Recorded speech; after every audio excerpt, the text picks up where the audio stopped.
Hey guys, and down here to give me my chapter review to My Hero Academia or Boku no Hero Academia 218. Title, spoiler hidden. Now I'm not sure, actually, let me just check that. Let me just check that with my boys J Mini's box. Cause, alright, yeah, okay, so for some reason, I have no idea why. Okay, so for some reason, my manga stream, or the manga stream chapter title is called title spoiler hidden, whereas J Mini's box is called the Special Abilities Liberation Army, which isn't really a spoiler. So it must be some sort of thing that manga stream put in, maybe amongst themselves, so that they don't spoil it or something like that, and they've just forgotten to change it. But yeah, that's a bit of a weird one. But this chapter was a bit of a weird one.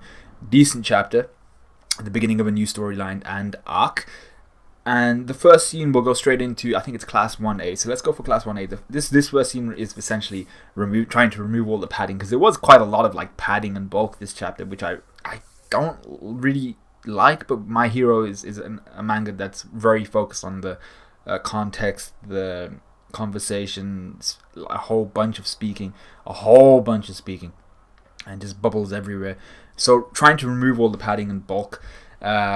This first scene serves to tell us that both Bakugo and Shoto are currently taking the final exam of their provisional license exam, and they're in the last day of their provisional license exam, their provisional hero license exam.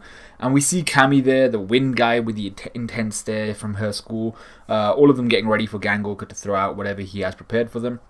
We also learned that Suyu hibernates during the winter, or come winter, and I'm not going to lie, I didn't realize frogs were about that life, but apparently that's the way it is.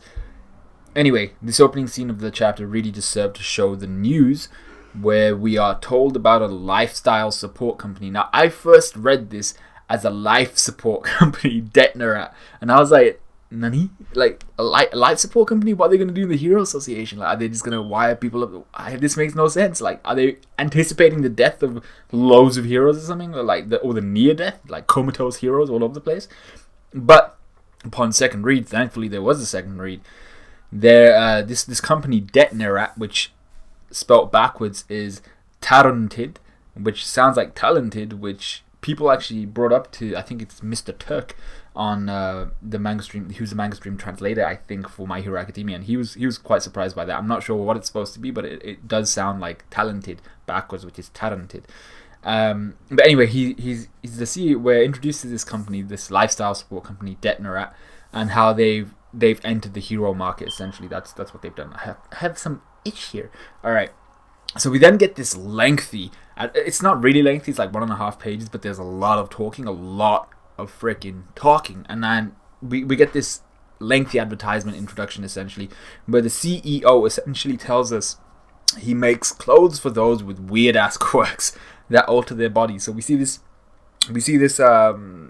beaver dude with a thick coat of fur, so he's designed some clothes for him. We see this kid who's made out of jello or some shit like that, so he's given some clothes for that shit. We see a woman with 4 arms. We see a dude with an incredibly long torso. We see a person with 3 eyes. I'm not sure how that would affect their clothes, but maybe three-eyed glasses or some shit, or maybe 3 monocles, who knows. But he makes that type of shit. And then we go to the second scene, which is Detnerat. So we go to the CEO of Detnerat's office, where he speaks to his PA, whose name is Miyashita, I think, about the commercial, the advertisement and such. The CEO expresses how the company hasn't been reacted to very well within their kind of new sphere, with the bare Miyashita dude, which is his PA, telling him that it's because they have no experience within the kind of combat equipment and clothing, and they have no track record in the area. The CEO then goes on to say that, we are the best ability catering company, so it makes sense that we needed to break into the hero market, and it shouldn't be too hard to break into the hero market.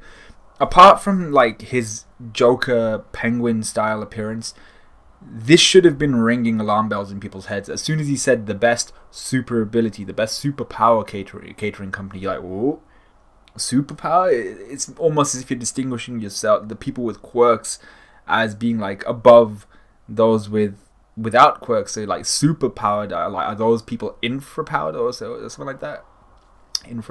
Super infra. Yeah, I think that's the word. I think that might be the word. Okay, so yeah, apart from his like obvious mentality of like superpowered being above, he has that kind of classic Joker penguin style appearance with a huge ass nose, the suit and everything. He's got the slick back hair, the huge forehead, the really thin gaunt looking face, quite tall.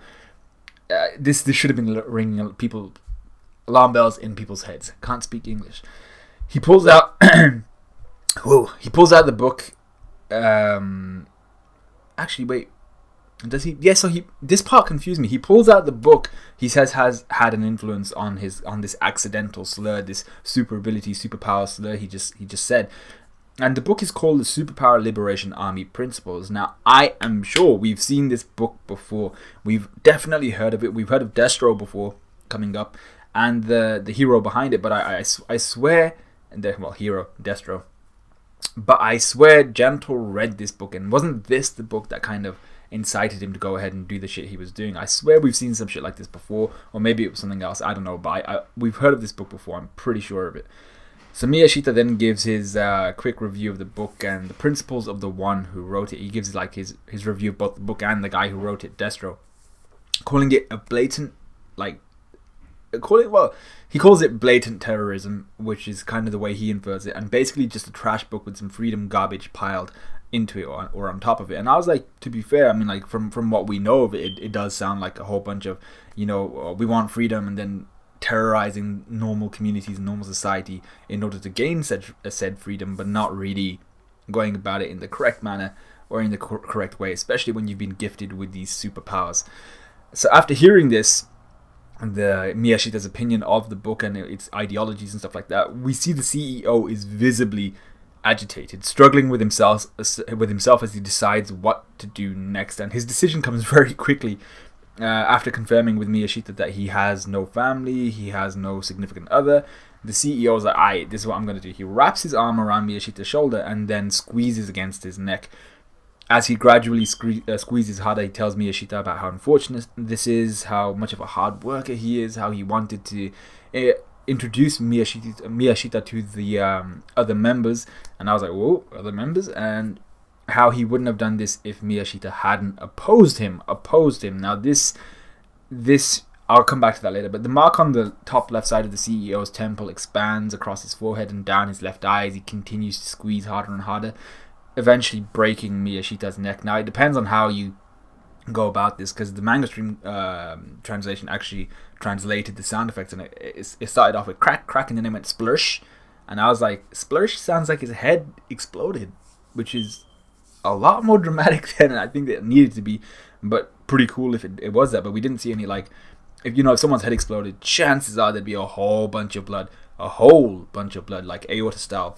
That'd be a whole lot of blood, pressurized, flying all over the place. So there was none of that. So I'm assuming, well, at least we didn't see any of that. So I'm assuming he just broke the guy's neck and killed him.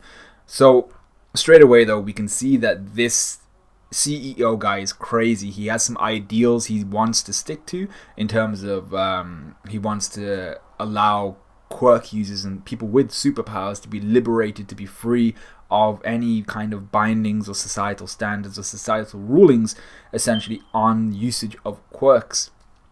And while it's not necessarily, it doesn't have to be evil, but this guy, he's willing to kill anyone who even displays a slight distaste for these ideals. I mean, like, that should be allowed. And you know what, you can say what you want, but this mofo is straight evil. He's evil inside. So we're then told about Destro, who became the leader of a movement when quirks first popped up, or around the time when quirks first popped up, I think a little bit after that. And he wanted liberation over regulation. So the free usage of quirks without limitation over having them being regulated by some sort of force or something like that. And we're told that Destro and his group were defeated after a few years of kind of basically throwing around their weight and stuff all over the country. And while in prison, Destro wrote up a book and eventually committed suicide. Seems like a really fun, loving guy. Also, Destro has long, possibly blonde hair with a black stain over his eyes, kind of like in a very heroish form, like looking like a Robin, essentially. And I reckon this is possibly a result of his quirk. We see this CEO dude then walk into a room while he's kind of giving this flashback kind of lowdown on Destro. he walks into a room with 4 other people as he tells us that no one knew that about the existence of Destro's children. So first off, this guy had no idea he had multiple children. And like the fact that it says Destro's children as the CEO walks into this room, I assume the CEO and the 4 other people in the room are Destro's children. So more than anything, the fact that he's not aware of his 5 children, a little bit irresponsible, just a little bit. Unless they're kind of children of his ideologies or some shit like that, which it could be, but that would be a bit meh. That'd just be like, you didn't really have to put it that way. You could just say these guys really enjoyed his ideologies. Anyway, this group of superpower liberators have a single focus as of now, which is to destroy the League of Villains who they view as enemies before the government can interfere. The CEO then says there are plenty of people who exist who want their quirks, who want to use their quirks freely. They don't want to be regulated. They want to be liberated. So that liberation over regulation thing. Funnily enough, we then go straight to some purse snatchers using their quirks freely for crime. So this is the issue with Destro's ideology. If you allow freedom of use of anything, really, people will use it indiscriminately. They will use it excessively, and that's the key one there, excessively, and then it becomes indiscriminate in the sense of, like, let's say if Endeavor didn't have any kind of rules in place, he would just go around burning this shit out of anyone, and then like everyone, he'd start excessively using it, like for anything, like he needs to, if he feels cold on the subway or some shit like that, on the tube, I'll just freaking blow up and heat myself up, regulate my own body temperature, but it doesn't really matter about the people around him. So I think Horikoshi here is making it blatantly obvious that these guys have very little ground on which we can logically sympathize with them. Freedom is cool and all, like America, all that good shit, but regulation is needed in order to maintain a semblance of structure within society. Shout out to my boys in America.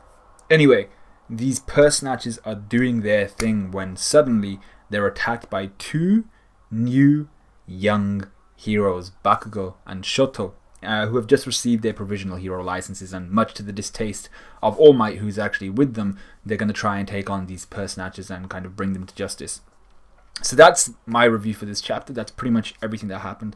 There was a whole bunch of dialogue in this chapter which I really wanted to kind of cut out, but I couldn't really cut out with the CEO because he was that was the main kind of thing going on with him, was his dialogue and his event with Miyashita, which was really weird as heck, but it shows how cray the dude is.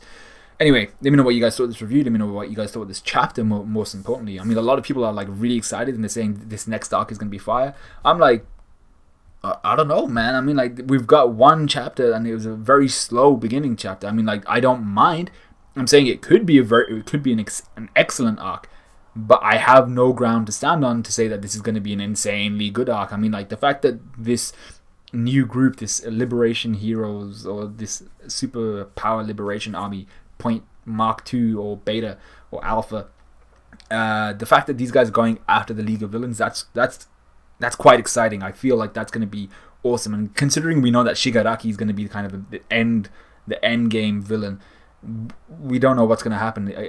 Is everyone around him going to die? Are all the other League guys going to die? Are they going to form some sort of partnership with the CEO dude once all of his siblings die or some shit like that? Like, are the government going to interfere, destroy one of them, and then like one survivor goes to the other, and then he's gained like another member who's insanely powerful, who has this kind of lifestyle support shit going on, and he'll start designing equipment and stuff for the League of Villains. So then the League of Villains would have essentially another leg to stand on. They would have equipment as well.